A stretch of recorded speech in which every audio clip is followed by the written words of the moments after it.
Welcome, another standing room only Conservative Home event in partnership with Raytheon. We're joined, of course, by the man you've come to hear from, Ben Wallace, the Secretary of State for Defence. I'd like to congratulate him on his excellent choice of surname. My name is Mark Wallace. I'm the Executive Editor of Conservative Home. One fewer functioning limbs than normal, but otherwise still hopefully here to get some of the answers that you'll be seeking. And we're going to have a bit of a conversation, and then we'll throw open to the floor for some of your questions. Apologies, we've managed to fit in some extra seats, such was the demand, Ben. So apologies if I'm accidentally neglecting any of you behind me. Just shout or don't punch me on the arm. But one thing or the other.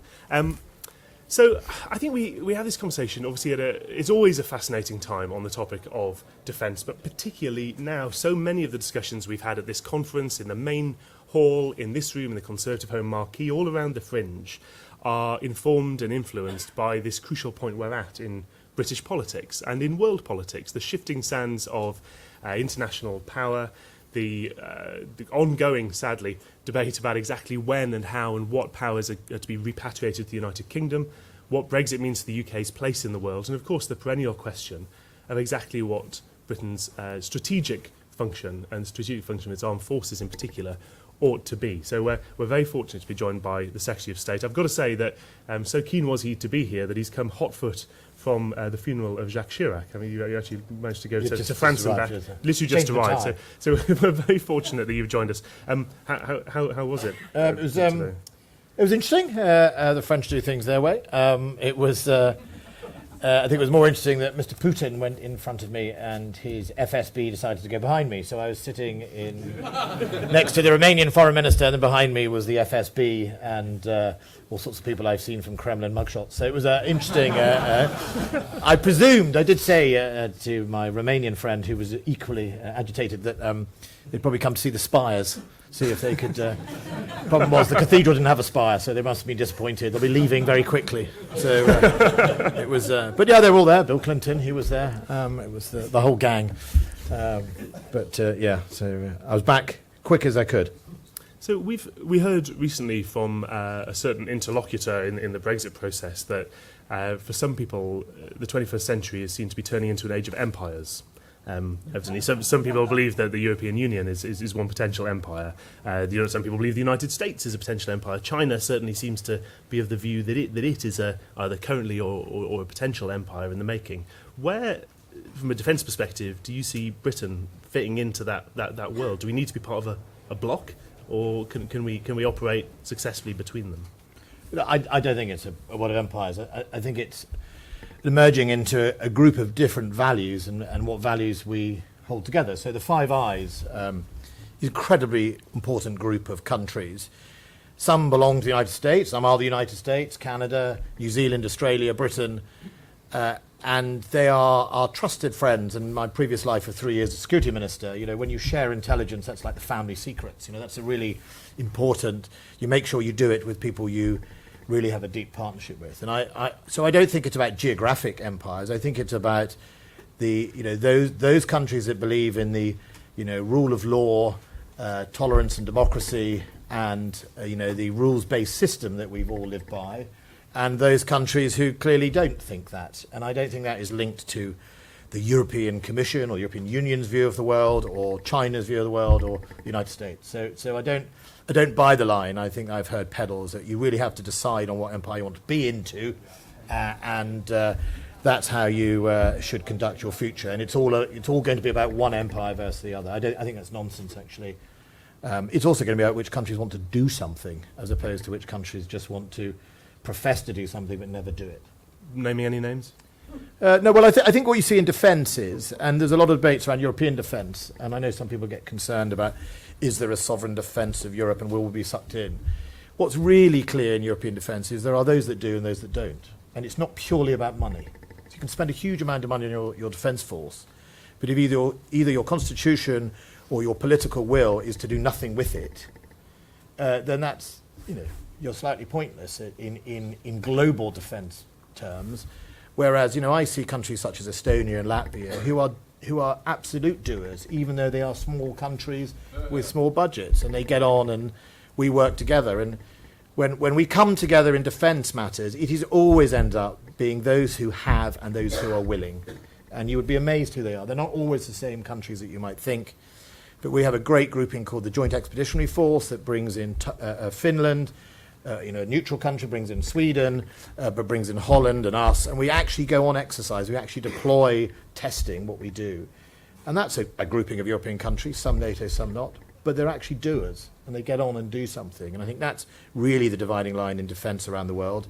And again, on our disposition, are we an expeditionary country? Are we just going to have a big budget for the sake of a big budget? And that cannot be right in the latter. We have to do it because we have a purpose. Are our current international institutions fit for those kind of shifting coalitions of the willing? If you have a mutual defence alliance, for example, but some of those within it might be sometimes more or less willing, is it something that actually still works as it wants to? Well, I think it's got to continue to refresh itself and reform to make sure it does. So NATO is a good example. NATO, when it was designed, North Atlantic, all focused around a threat from Russia. Are there other opportunities for NATO, other dimensions? So as we see NATO in cyber, more work in there. Yes, of course there are more opportunities, and that's why Britain's role as one of the leaders in NATO is really, really important. But also the questions about how unilateral are things are equally important. We talk about sovereignty and we value our sovereignty, but any treaty organisation, you in a sense pool your sovereignty.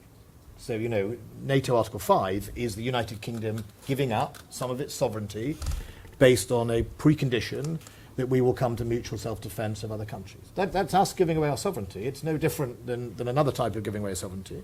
So we have to always constantly ask ourselves if it's worth it and what's it for. NATO is absolutely worth it. NATO is something that the likes of Russia fear and respond to. NATO in the Baltics is there not just for exercise, it's there to send a strong message, and that message works. Other groups, the UN, there are some UN missions that are very successful. There are some UN missions that are not so successful. And it's always about leadership, determination, and I think getting the parameters right when you start something that's as important as what structure you use to deploy. So you mentioned there NATO as an example, United Nations as an example. Obviously, I'm sure that some people in the room will be wondering about the third potential example of pooled defence or military sovereignty, which is the question of a European Union defence policy, a European Union shared force of some sort. There's been a lot of, I think it's fair to say, quite a lot of concern in Brexiteer circles about all sorts of different reports about how committed the United Kingdom already is to some of these institutions, or what our commitments might be after Brexit. Can you let the audience know exactly where you think, where from your perspective, things currently stand and where they're headed? I mean, I've looked at some of the debate, and there is a debate. It's a sort of lawyers' debate between whether it is actually the case that if we were to join some European organisations, as in not join but voluntarily contribute to missions, would that make us subject to European sovereignty or issues? And I think there are some valid criticisms from some of the sort of veterans, I think veterans of Brexit. But I've also asked that we look at that in detail going forward with lawyers to make sure that we're exactly sure of whether we'll be locked into things or not. Because I think, security of Europe, let's put it that way, is really important to the United Kingdom. We cannot pretend that the security of Europe is not something that we have to take seriously and not something that on occasion we have to contribute to.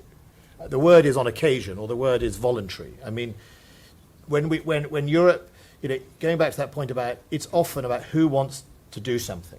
And sometimes that may be European nations, sometimes that may be NATO nations, sometimes that may be a hodgepodge of a sort of international coalition off the willing. If you look at the Straits of Hormuz, where I decided it was very important to send, now we've had one stage, had 4 warships down there, we're at 3 at the moment, and we'll be back down to 2.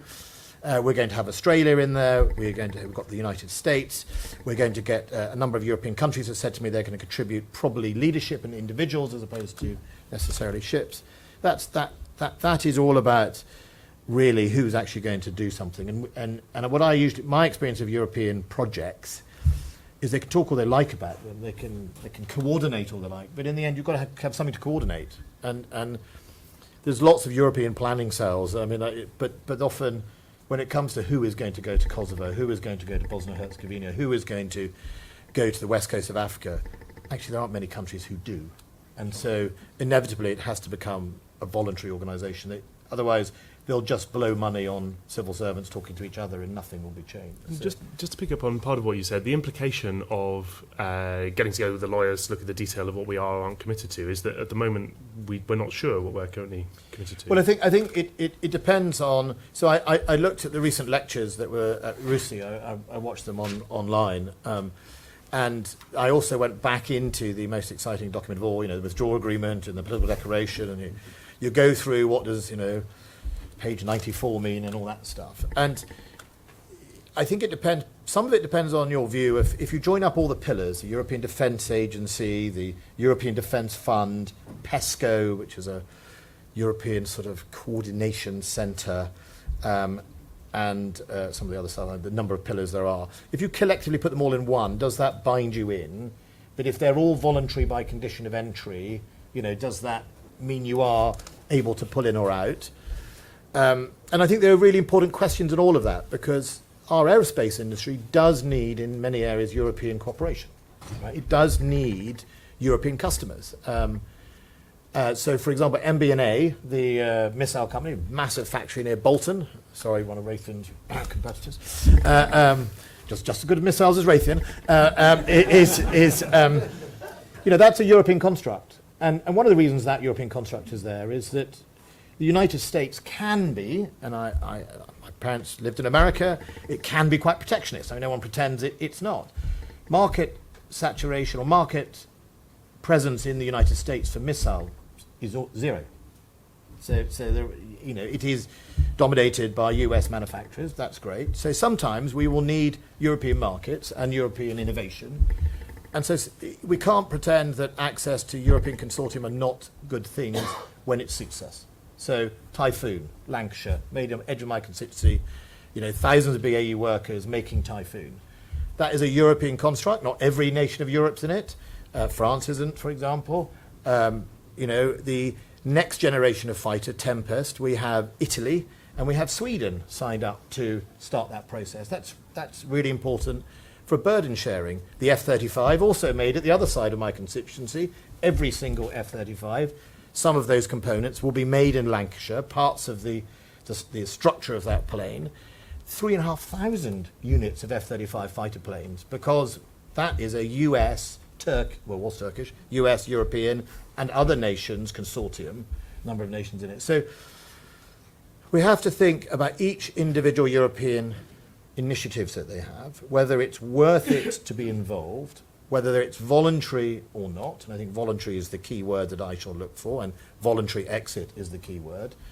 But we have to recognise that security of Europe is important. One thing I learned as the security minister was threats come through Europe, threats are shared with Europe. I used to say that security is a partnership, not a competition. There are a number of plots in this country that were stopped by intelligence given to us by France and Germany. And there are a number of plots and Spain, a number of plots in those countries stopped by intelligence from us.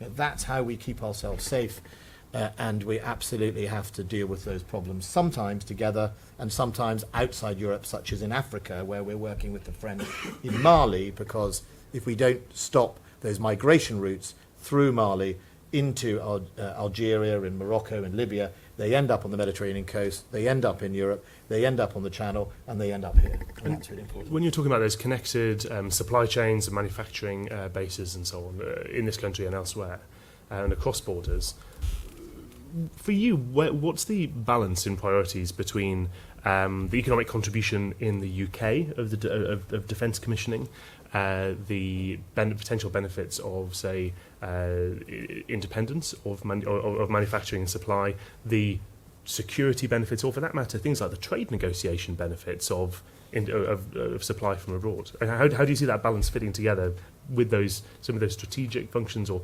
functions, benefits of other government departments as well, within actually supplying the forces with exactly what they need? Well, let's not forget, I've been a soldier where my equipment hasn't worked. Right? So what is most important is that when our men and women are on forces, are on operations, that they have the best we can give them. I mean, that's just fundamentally important. And we have to make sure that if we, and we need to on a number of areas, go to sovereign capability, because not many people make submarines, for example, and I don't fancy relying on other people to make our nuclear deterrent or submarines, etc. And we need to have a sovereign capability in some areas. We've also got to make sure that the manufacturers don't sit on their laurels as a result. I mean, there is nothing more embarrassing for me when I, as a defence secretary, discover that something we have put lots of money into, often sometimes non-competitive, has a very bad build quality. I mean, that's sort of embarrassing. You know, the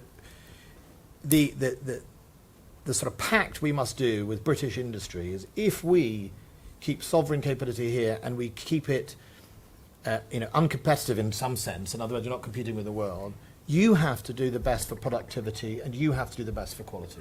Because the losers at that are not only the taxpayer, but the losers of that will be the soldiers and sailors who need to use that when things go wrong. So I think that is ultimately where we have to be. But it's also about long-term versus short-term. I mean, it's no different. I mean, the defence budget is a whole exercise in trying to tell the Treasury that you don't rustle up a ship in a couple of years. You don't rustle up an aircraft. It takes 20 years. I mean, when the F-22 becomes operational, it'll be 22 years since the contract was signed. Now, imagine how much threat changes in 22 years. Imagine how much building methods change in 22 years. And imagine how many chancellors and prime ministers, nowadays quite a lot, will have gone through in that sort of period. And that means that sovereign capability is about being honest about and getting the Treasury to commit alongside it, saying that's what we want, and we have to stick with the programme through it. But we have to ask some tough questions of our manufacturers. And there are some programmes there you'll be aware of, say Boxer, that the UK signed up to in 1999, and then there are various decisions to withdraw or re-enter it, and is about to come to fruition. Or say there are some vehicles, I think say CVRT reconnaissance vehicles that were old when you were a soldier, and with respect, I believe being a politician is your second career after soldiering. I think they entered service in 1972, and British soldiers are still. I was 2 in them. British soldiers are still using them, and that's when we get bogged down. How do you think the department does get bogged down in these kind of delays, or in not making these decisions, or in making them and then unmaking them, and perhaps trying to perfect them? Well, I think it's not just an equipment, and I've been quite determined. It's not going to make me the most popular defence secretary, I have to say, is that the reality is we've had decades of a combination of prime ministers, chancellors, secretaries of state, and some military leaders who have not matched their ambitions with their funding, and at the same time have dealt with funding pressures instead of by being strong enough to say, look, we're just going to have to do less. We're just going to be less ambitious. They've hollowed out. And so what you've often been seeing in public is an iceberg, where above the iceberg you've got nice new aircraft carrier, regimental bands, red arrows, all those great things that we think are British. But beneath it, we have poor recruiting, we have shortage of pilots, we have equipment that isn't always working, we have stocks that are low. And that's, I think, fundamentally both unfair to the men and women who work in those organisations, who are overstretched, often overspent. It forces us into short-term decision-making on buying equipment or pushing things off for decades, so that when eventually you make a decision, you make it in a rush, or you make it because they've got to have something. And I think that the best thing we can do in both procurement but also in our ambitions as a country is to cut our cloth and be honest either to the rest of government when it says we need more money, we need to find the money, and we need to be honest with the public about our ambitions. If we can't do everything, we should say we can't do everything. Because there's nothing worse serving in the armed forces and being depleted, overstretched, equipment doesn't work because it's all been sort of hollowed out from the centre. And when I came into the department, it's 20, 30 years of this we've had.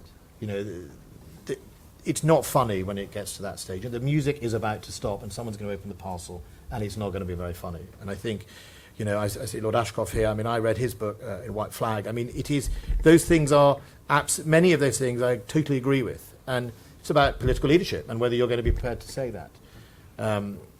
But we have to match our, cut our cloth and have a grown-up discussion amongst government about, is defence important? What is defence for? So my job in the next few years will be not only selling defence to the public, but selling defence to Whitehall. Why is it important? And it might be a long way away, under the sea, over the horizon, as I always say.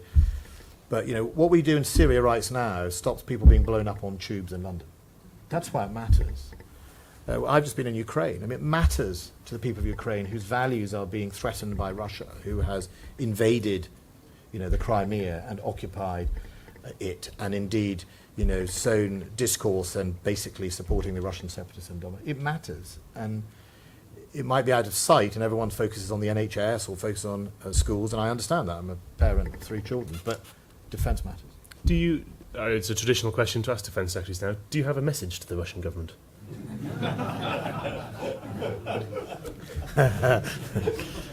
I think I have the message to the same as I have for the Chinese, which is we're British, we believe in fair play.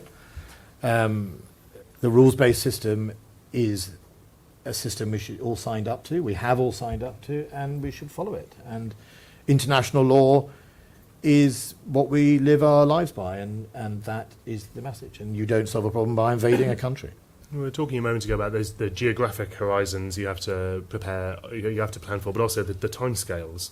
When you look at something like the crisis in the Straits of Hormuz, and you're thinking about your own planning ahead and how far in the future your own decisions now will affect British capacity to operate, how long ago were the decisions necessary to have been taken to react better to what we've seen this summer? How long ago were the errors or the oversights or the failures? Well, I wouldn't say there were errors. I mean, it goes back to, like on here, Raytheon's Type 31 is they're contributing to the Type 31 frigate.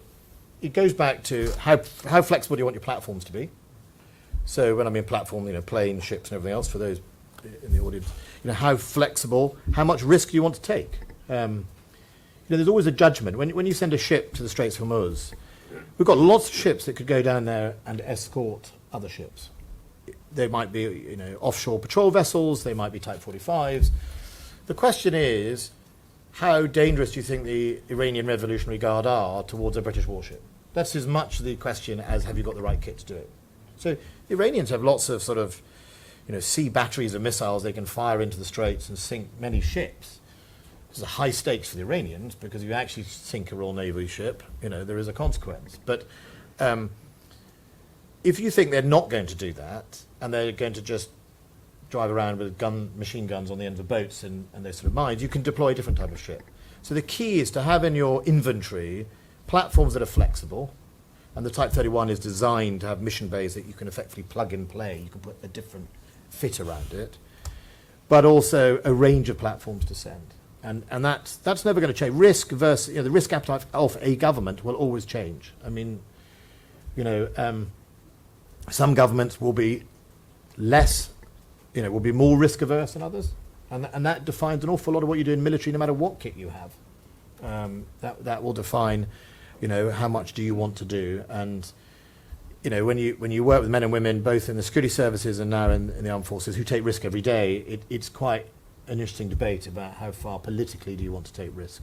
There's a lot of people that will take big risk, not a lot of people in politics that will. And as a politician working in that field, sometimes you're taking risks effectively. You're assessing what risk you'd be willing to take with others. With the but the Foreign Office, or as the Foreign Office, understandably, we all have our different roles, and the Foreign Office role will be, obviously Britain's foreign policy, and defence is a different posture from diplomacy. It always is. I mean, they go hand in hand, but they'll have often a different risk appetite, and that's why we come together in the National Security Council and reconcile what is the right process. Can I ask, when will the next strategic review be? Well, I think next year. I mean, we've been in a position where we were going to have we thought a 3-year spending review, and it's now down to 1. Mm-hmm. And in my discussions with Downing Street when we were negotiating on getting some extra money for defence, in that process, there was an admission by the Treasury that the SDSR 15 wasn't properly funded, which, if you know how government works, to get that admission out of the Treasury was a sort of, really important thing. There was an admission by us, though, that actually the MOD put in figures for efficiency that were probably, not either going to be as achievable as well. And I think those two things are really, really important. So we had an open, candid conversation. And it worked. We've got a record £2.2 billion settlement. That's going to go a long way to try to fix some of those problems I've sort of talked about earlier. And in that discussion, there was, would we have an SDSR? I mean, it hasn't been confirmed. I think we'd like one in MOD. But we also know there'll be a proper comprehensive spending review, which would, it's up to the Chancellor to say how many years he'd like it to happen. But in defence, 3 years is a minimum for us. We're a 20-year budget organisation, which is obviously, as you can imagine, pretty difficult compared to the rest of government. In that circumstance, and indeed in the circumstance of the comprehensive spending review, are there areas you think that where your department's responsibility should be remodelled? Could, for example, you're a former security minister, and you've mentioned the way in which policy in Syria or in the Middle East can affect domestic security in the UK. We've heard a lot of discussion about questions of whether international development spending, for example, could in some ways be used on defence functions. Are there areas where you think there should be responsibilities which are currently elsewhere in government that ought to be, there's an argument to say they should become Ministry of Defence? I wouldn't say they become Ministry of Defence. I think what we learnt in counterterrorism is you burden share, and counterterrorism goes from, and security goes from the whole range from what I'd call the crunchy end, so MI6 and special forces and, that sort of end where it's quite hard and kinetic and stuff, all the way through to counter-radicalisation and challenging poverty and radicalisation and human rights defence in nations. And that means in security and certainly in counterterrorism, everyone, the burden is shared right across that sort of rainbow of effect. Because you can be brilliant at dealing with terrorists as you find them, but if you just mow the grass, as they say, you're not going to fix the cause of why people are becoming terrorists or why countries are less secure. So in Tunisia, for example, after the attacks at Sousse, the international community using the G7, another construct, the G7, it was the best sort of group of people to come together and help Tunisia. We set about doing everything from training hotel managers how to make sure the hotels are better secured, to training the overt police force, to helping airport security and equipment there, and policing the border with Libya. And that was done by Germany and France and Britain and America and all these other. And I think we did lots of stuff around training neighbourhood police officers and training, because then they can have better intelligence and they get to understand why people feel alienated and de-radicalised. And then all the way through, we helped hotels, like the big package tour hotels, where you can do a lot to just understand security in your own place. And that's exactly the same. So I think in defence, the CSSF fund, which is, I think, the best international development fund, the Conflict Stability and Security Fund, or Conflict Security and Stability Fund, I don't know which way around the S's are, that's brilliant. And that pays for the UK military deployment in Mali, for example. So that is already paying for our 3 Chinooks and a good few hundred soldiers, aircraft, RAF people looking after those Chinooks. So it can do more. But I think it's burden share. It doesn't mean you don't have to empire build. You have to get the rest of government to realise they have a role in keeping society and British interests safe. And are there areas that the Ministry of Defence could work on which currently nobody does? So to take a famous example, should there be a UK Space Force?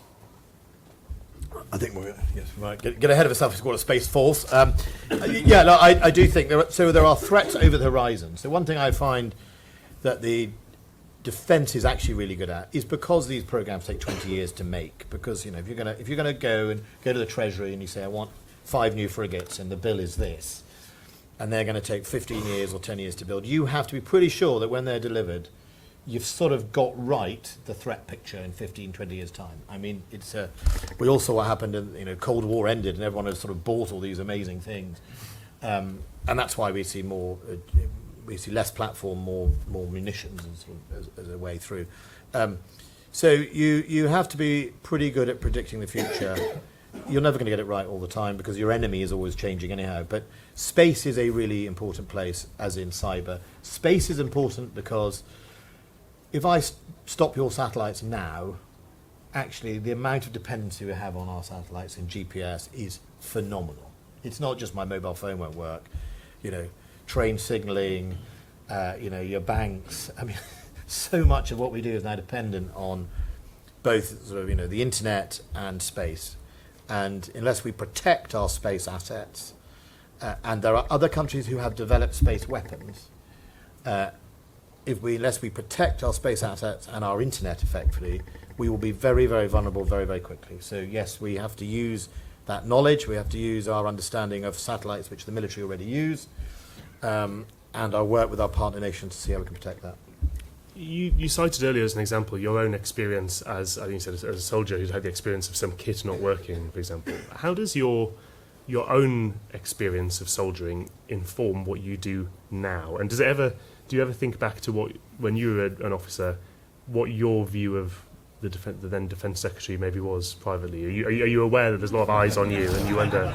I was too junior to really have ever met them. I mean, no, most VIPs, if a Defence Secretary came visiting, it meant I was standing on a cordon for 8 hours, waiting to secure West Belfast, so I never really got to see them anyhow. I mean, I think the reality is, what really informs me is just simply the people I worked with and what they went through.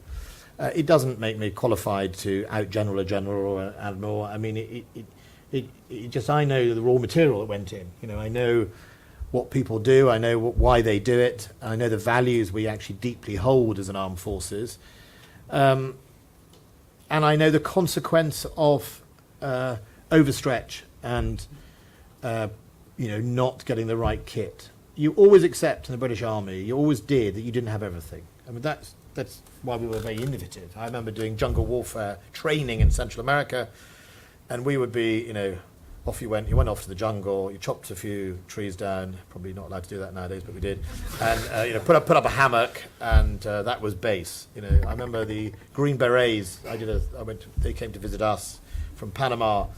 They have hard standing and fridges and, proper sort of, looks like purpose-built jungle school. We built our school and then taught in it. We didn't even have a helicopter, the winch, so when some of our soldiers got blinded by, I think it was white sap, couldn't even get out. They had to, you had to, because we didn't have a helicopter to winch anyone, so you had to chop down more trees to get the helicopter to land, and of course, more people went blind with this stuff trying to chop the trees down. So they were temporarily blind. But it was a sort of, we've always been a bit of that, and we just have to, that's actually some of our strength.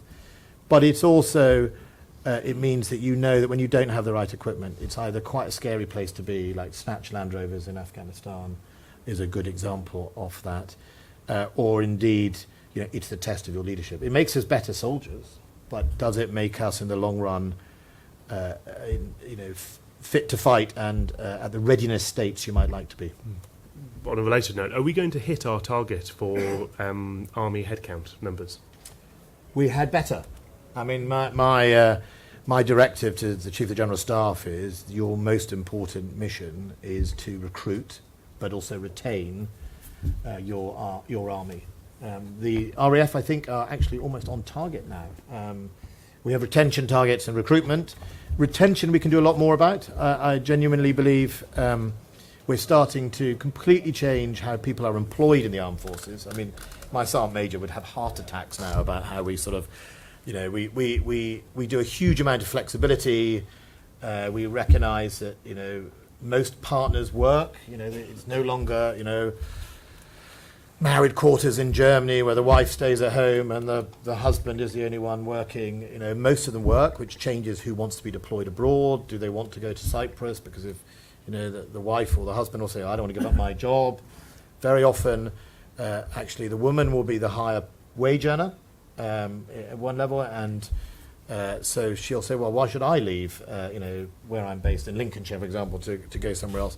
So we've done a lot around that. We're doing a lot around how you live in your housing, giving people the options of sort of subsidy for private rent, or you don't have to be married to live in a married quarter. All of those sort of things we're changing for retention. There's been 2 really good reports, actually. I don't think they've been published yet, but they will be, by both Andrew Selous, our colleague, and Marc Francois, into retention issues that focus, and the reports have been really good and highlighting things like childcare as an issue. childcare is really expensive, and we know that members of the armed forces' wages, I mean, there are other benefits and housing and everything else that they get. It's hard. You have to pay a lot of money for childcare if both of you are working or if one of your partners is out on operations. That's a lot of money. So I think there's still more we can do. And then just reflect the modern society. You know, why does it have to be that everyone has to be 18 to join? I mean, a lot of people are changing how they live their lives, how many jobs they have, and we should be much more flexible. And I think the RAF have taken a really good lead in that area. They seem to be really good in allowing people to come in later into doing a whole range of things. And that's just what's happening in everybody else's jobs, so why shouldn't the armed forces? You say reflecting modern society, but doing that more perhaps as a way of improving recruitment and retention. Not make-up, though, for... But say 20% of 16 to 24-year-olds in the UK have used drugs, for example. At the moment we have a zero-tolerance policy towards any type of drug use. There's some debate, as you'll know, in defence circles, that actually having a policy in which if somebody feels they have a problem, they're developing a problem with drug abuse, and if they actually seek help, they get expelled from the armed forces as a result, might actually be making some of those problems worse. Is it time we had a review of our kind of attitude on this? I changed it a few months ago. Yeah. I took the view that some people are young and irresponsible, and it should be up to their commanding officers to decide whether a young lad or girl who has made a mistake should be allowed to remain in the armed forces or not, and people who have left but want to rejoin, the same should apply to them as well. I think, that doesn't mean to say we think that you should be able to do drugs in the armed forces. I remember being co-located with the Dutch army once. That was pretty interesting. They didn't have a barber, I noticed, on camp. But I certainly think that we have to reflect that. People should be given, if it is appropriate, and I believe you can't make that decision from a desk at Whitehall. It's for the commanding officers to understand their workforce and to understand whether that individual is a problem or has a medical problem that effectively needs help, or whether indeed it was a mistake, or whether the person has been saying Lancashires are wrong and basically time to go and look for something else. And is the capita recruitment arrangement, is it really sustainable? Is it working out? Is it something that can be fixed? I think, well, we'll see. I mean, 2022, I think, is the contracting outline. Both the Army and the capita themselves recognise the importance to their reputation of getting that right. It wasn't a contract I wrote, and I think there's widespread recognition that the contract was pretty awful from both sides. But it is a contract that exists, right? It was 2022. There's all sorts of issues about that contract, but they have put more resource into it. The Army were at fault as much as, not as much, they have a responsibility in that process. We cannot sit and just point it purely at capita. So I'll judge it on results, and that's the key. The judge it on, can we get the recruitment levels to the right levels? Is it working efficiently? The length of time from when you ring up or go on the internet and say, I'd like to join the Army, to starting your training is, to me, really, really important. Really important. That is coming down quicker and quicker and quicker. I think it has to be as quick as possible, and that's as important as the actual process you go through. Someone raised to me yesterday when I was in the hall issues about the sort of guidelines of who can join, and I think we should always make sure we refresh that. That detail is obviously for Army personnel, etc. But again, people are different. We've seen about cyber warriors, and are you more flexible to get the specialist skills you need? And the final question from me, before I know we will have a lot of questions in the room. You have served in Northern Ireland. You'll be acutely aware of not just the discussion of hypothetical threats to British forces in Northern Ireland, but the fact there is some evidence that British forces are being targeted by some elements in Northern Ireland. Is it fair that a British serviceman or woman in Afghanistan or Iraq receives medallic recognition for their service there and an operational bonus that's more than the bonus available in Northern Ireland, and there's no medallic recognition in Northern Ireland? Well, medallic recognition is... I thought you were going to ask me about legacy.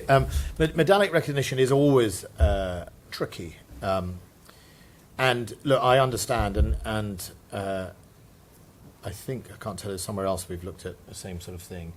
How you fight a modern war or modern operation is absolutely not how it used to be. And, you know, a lot of stuff in Syria is fought from here. You know, it's not fought in a foxhole in Iraq. It's fought from here. And recognising that whole sort of tale of how we do security is important. In Northern Ireland, I mean, being targeted is not enough to have a medal for anyone. I mean, you know, it's whether you are on a deliberate military operation, when it comes to operational awards as opposed to bravery awards, that is, of course, a different issue. And so in operational awards, you know, our armed forces, you know, our regular armed forces are not on operations in Northern Ireland. I went to visit them. They're based there. They're doing normal things. They are obviously, the distant IRA would target the PSNI, and they'll target soldiers, but they'll also target, you know, me or anyone else. So I think the qualification is not the targeting, it's what level and what type of operation people are on. And yes, we should always review that and keep that up to date. And, you know, it's not as straightforward as you might think. Thank you. Well, now we'll turn to the audience for your questions. Now, a couple of ground rules, house rules. Firstly, please wait for the roving microphone with my colleagues to reach you. Please say who you are and where you're from. And finally, I have a tyrannical rule as chairman, which is it must actually be a question. And if it's a short speech, not a question, I will reserve the right to boo you over the microphone for the good of everybody. So first, this lady here, please. Thank you. My name's Hayley Davidson. I work for an NGO called Crisis Action. You talked about the importance of, in terms of counterterrorism, of tackling the root causes, including championing human rights. The Foreign Office earlier in the year announced a review of its protection of civilians strategy. How important do you think a strong cross-Whitehall strategy on protecting civilians and having a rules-based international order is in terms of our defence? And you've made a really good case for more investment in our defence industry. Should we also be investing more in prevention of conflict as well? On the last question, look, prevention of conflict, we have a huge international development fund, and how we spend that is obviously a balance between aid and sort of society building and country building, and that is, that lead is the Defence Secretary of State and the wider government. I would always bid for yes. Avoiding conflict, de-radicalisation. When I was doing the last job, I managed to get finally one of the DFID funds to recognise security as a budget line, and the only way I did that was by saying to some of the sort of hardcore, foreign aid groups who said we don't want anything to do with defence security. I said, look, if you want public opinion to remain behind international aid, you have to invest in anti-corruption and security, because if the public see foreign aid being delivered in a country but then being siphoned off and coming back to Knightsbridge in a nice house, which I also dealt with in organised crime, you'll lose public opinion. So of course it's important that security is hand in hand with, education and health around that. So yes, I would do that. Rules-based system, human rights, and a civilian protection of civilians, absolutely right. We should have all, and we always do. We always consider whatever military action we take. We don't target innocent civilians or anything else. But war is horrendous, and that's why we should try and avoid war the most. And the best warriors that I've ever met will tell you the best way to be the best warrior is to avoid the fight. That's really what you want to try and do. And so we should always have regard for civilians in any conflict. It used to be in our training. I'm sure it still is, how we deal with refugees, etc. But we go to war for it. We attacked Syria for using chemical weapons against civilians 18 months ago, whatever it was, and it's a very clear red line. We will protect people. The gentleman just at the back here. Thank you. John Rylance from Battersea, ex-army officer, retired major after 18 years. My question is actually about the Navy. One of the things that's become evident over the last few years is the fact that whilst you talk about the quality of our armed services, and I have no problem with that, we simply lack the numbers. And I refer specifically to the naval units that we have around the world, where we have only 19 principal service combatants. And recent events in the Gulf have basically demonstrated that we simply don't have enough. So you've talked about the Type 31 frigate, which allegedly is going to cost £250 million, which allegedly is a quarter of a price of the Type 45. Can you give us some sort of assurance that we're going to have enough of those to actually police the world waterways, which as an island nation is essential to our security? Well, we've also, as we speak, they are making the Type 26 frigate, as you'll know as well. And that Type 26 will be made in Govan and Scotstoun and will be a more specialist anti-submarine warfare ship. But the Type 31 and actually all our platforms now are designed to have the flexibility so we can do lots of different functions. Secondly, we shouldn't forget that the sensors that those ships now carry make one ship more powerful than they've ever been. I mean, the radar range of a Type 45 for detection and early warning, which obviously, if you can imagine, since the Saudi event is important, is into the hundreds and hundreds of miles and is, in fact, one of the most advanced radars in the world. Do we have enough ships? Well, we're about to have the carrier groups starting to deploy. HMS Queen Elizabeth is in the Atlantic as we speak, accompanied by a Type 45. Currently, we've got HMS Montrose, another type for HMS Kent, and I think it is Duncan down in the Straits. So we've got 3. We pretty quickly managed to get 4 at one stage in the Straits. It wasn't like everyone was floating around without anyone. And what we do in many of those areas is we build an international coalition. I mean, even if we had 30 ships, we would have to protect our carriers, because our carriers need a screen of protection, and that takes up a considerable number of hulls. And there is always a debate about whether we should have carriers or whether we should have even more frigates and cruisers or whatever they're going to be, destroyers. And that's one part of the problem. But actually, what we do more and more is build a coalition anyhow, because that's what goes back to my early point, is those people that believe in the rules-based system in the world and the international law come together. So the Australians are going to send a ship in the new year to help us in the Straits of Hormuz, right? And they're going to do that because I'm going to send a ship to help them in the Pacific. Because we don't have enough. Well, I mean, that's a simple answer. Well, I think the question is, we have enough is as much as our ambition wants it to be, right? So do you want us to forward base a Navy base in the Pacific? I mean, if that's Britain's ambition, and we could have lots of ships in the Pacific, then we might need more ships. So it goes back to my earlier point, is what is our ambition for the UK? Is it unilateral? Is it part of a coalition with NATO or like-minded Five Eyes countries? And if it is, then how much do we need to fulfill that? Now, actually, we talk about the 19, but if you look at something like the offshore patrol vessel, Batch 2, it's got a Wildcat helicopter on the back, one of the most advanced helicopters we have. It's a pretty potent ship, okay? Sorry. With respect, sorry, I mentioned my tyrannical power earlier. There are a lot of people who have questions, so pop gun or otherwise. There's a very patient gentleman in the second row here, please.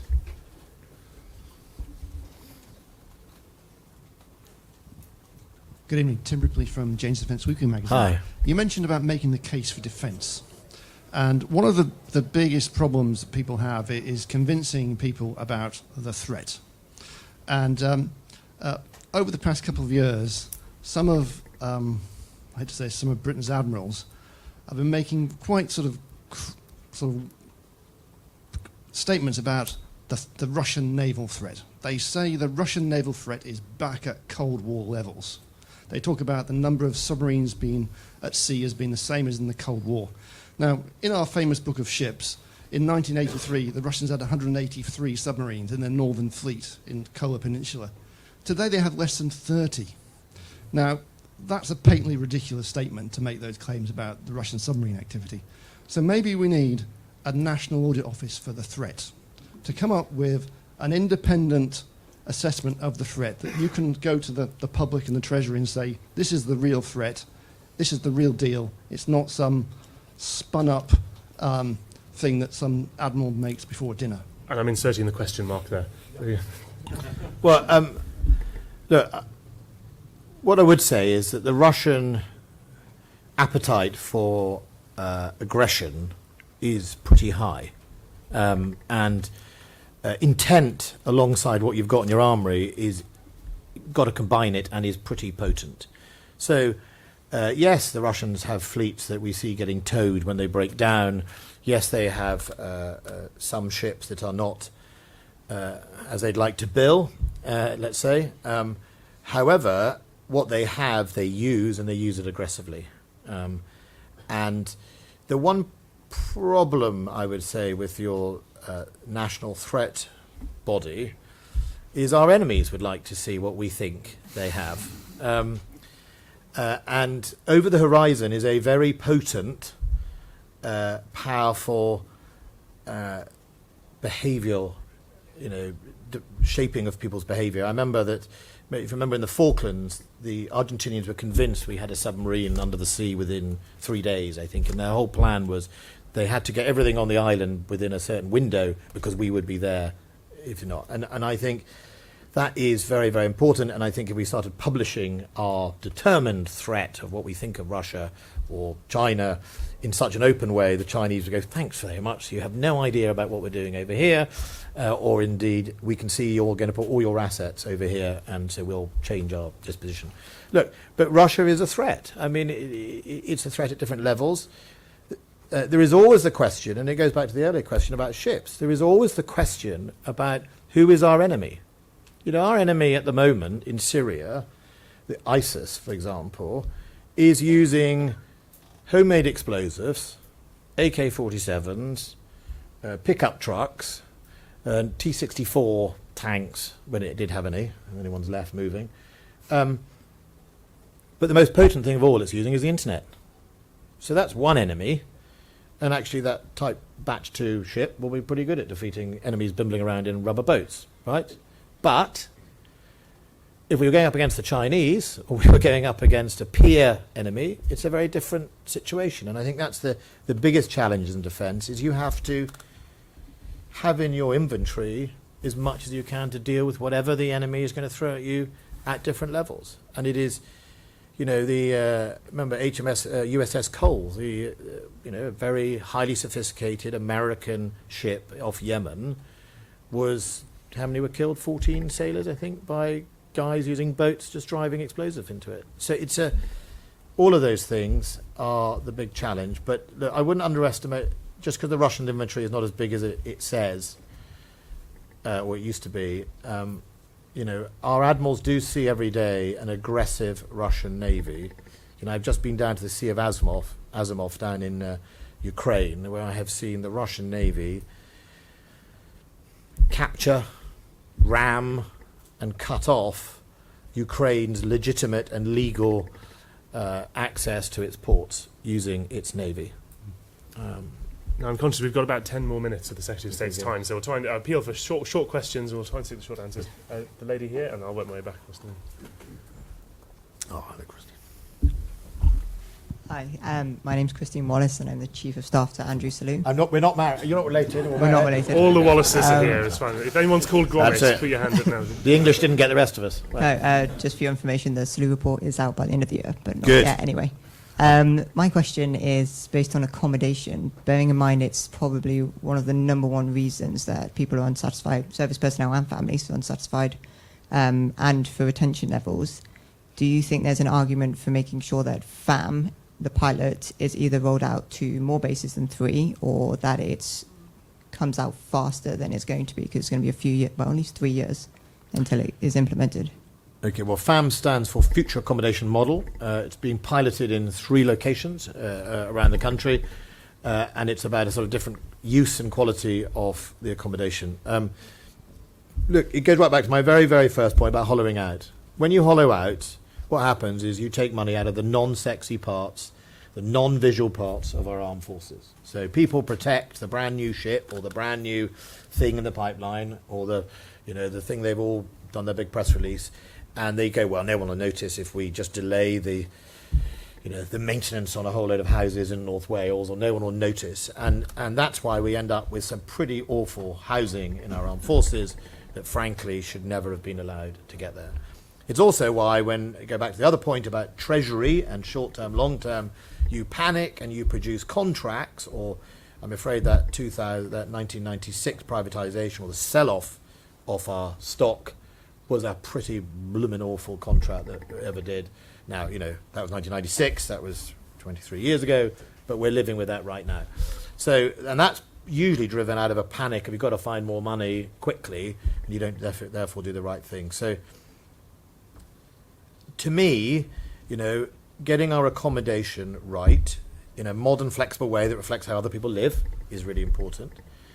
And I think we have to see if the pilot works.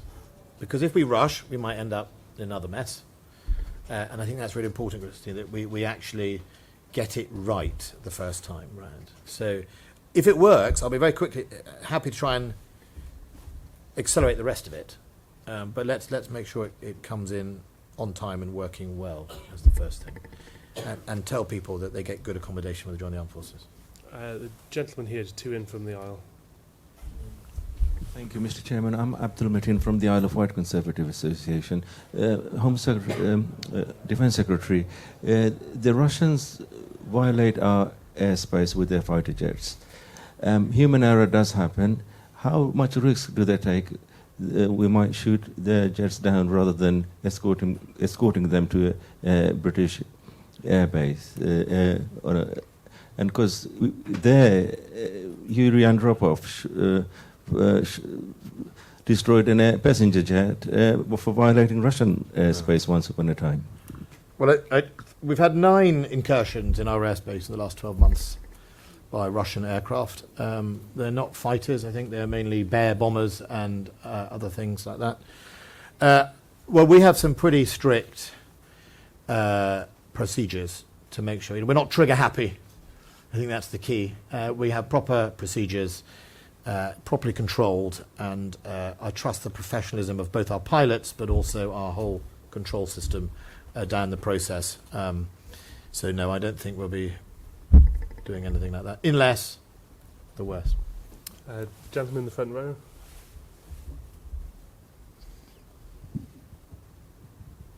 You mentioned briefly in the Syria conflict the internet. Can you say anything about the future cyber conflict and the approach the MOD is taking? Oh, and sorry, your name and Approach. Sorry, my name is James Green. I'm from Raytheon. Oh, Approach And who's taking? and the approach that the MOD is taking. Yeah, well, look, we've got to think about offensive cyber in the same way we talk about defensive cyber. So the word cyber, for all of you, I mean, it's a pain in the arse, the word cyber, to be brutally honest, because people say it and their eyes glaze over, and no one actually can define what it is, right, to be brutally honest. So ultimately, protecting cyberspace or where we communicate, the architecture of the internet and how we move data around the system is fundamental to how we live our lives. And sometimes the best line of defense is offense.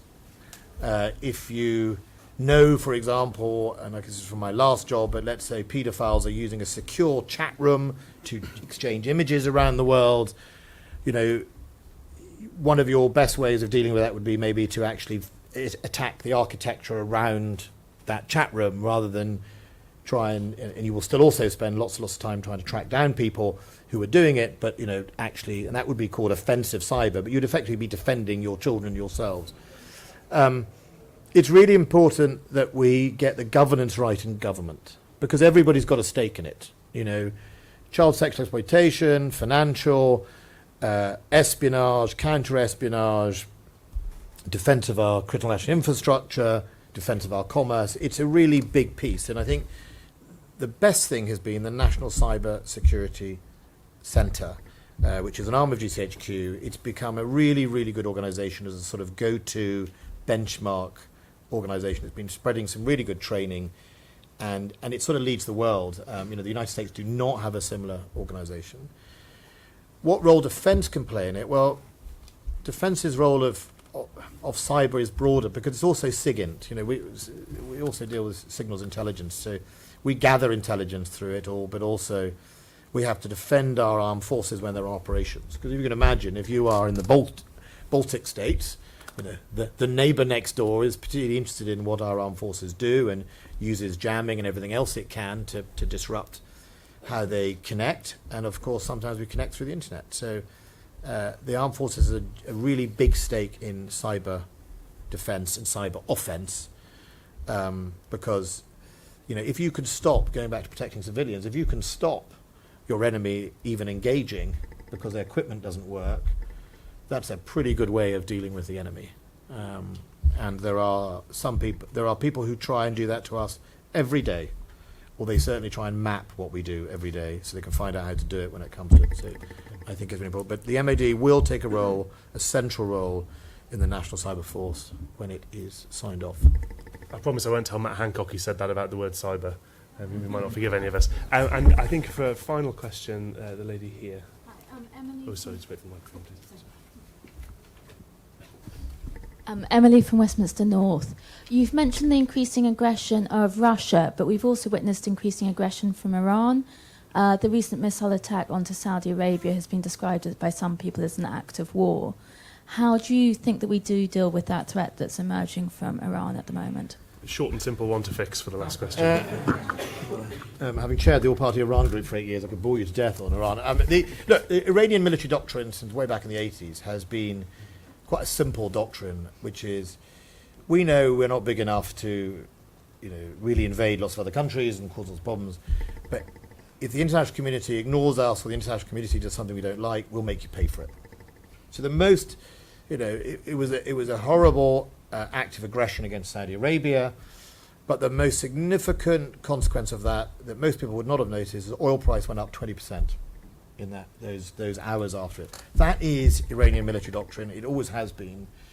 When I speak to other nations about contributing to the international maritime sort of security construct down in the Straits, I say to them, look, it might have been the British tankers now that they've been targeting, but they don't actually care.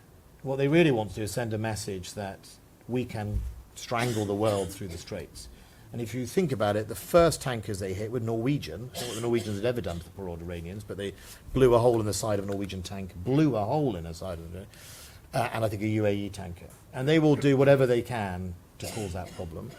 The best response is to help the Saudis defend themselves if they need that help, because if you can defeat these incoming missiles and drones or detect them and make sure people's lives aren't lost, then you allow Saudi to defend itself and everyone to say quite clearly, look, this is Iranian aggression and we can take more steps if we need to. It is not in our interest for Saudi and Iran to have a war. And Saudi know that, and so do Iran. It is not in their interest. I mean, you might think it is, but it is not. I mean, it's like you having a proxy one in Yemen. They've had a proxy. Iran has a proxy run around the world all over, but they have a proxy for a reason, which is like for like on a battlefield. I think they're flying 1970s and 1980s aircraft, the Iranians. You know, they're slightly comedy, and you know, it would be funny if it wasn't so tragic and rather evil. But they Photoshop missile launches. They launched a new fighter a few years ago that, on close examination, it was using a sort of Cessna joystick. The position of its air intakes were so badly angled that if the plane had taken off, it would suck the air in the wrong way and fall out the sky, and that's why you never saw it fly. Except when they photoshopped it onto the back of a mountain. So the problem is that's dangerous, is that they lull themselves into thinking they really are. But it's not in either of their interest to have a conflict. But we've got to do something about Iranian proxy war and Iranian proxies threatening our interests, our allies' interests, and the stability, and that's really important. Well, on that note, ladies and gentlemen, it falls to me to say a few thank yous. Thank you to all of you for coming along. Great to have another standing room only event. We'll have to expand the venue for this event next year, I think. Certainly, thank you for all of your questions. My apologies for those of you who haven't had time to select. Thank you to my colleagues for manning the microphones and so on. Thank you to Raytheon for partnering with us on this event. It's been a pleasure. And thank you most of all to the Secretary of State for the generosity of his time and his insight. And hope you'll join me in the traditional manner to give you a round of applause. Thank you. very much. That was a real pleasure. Thank you.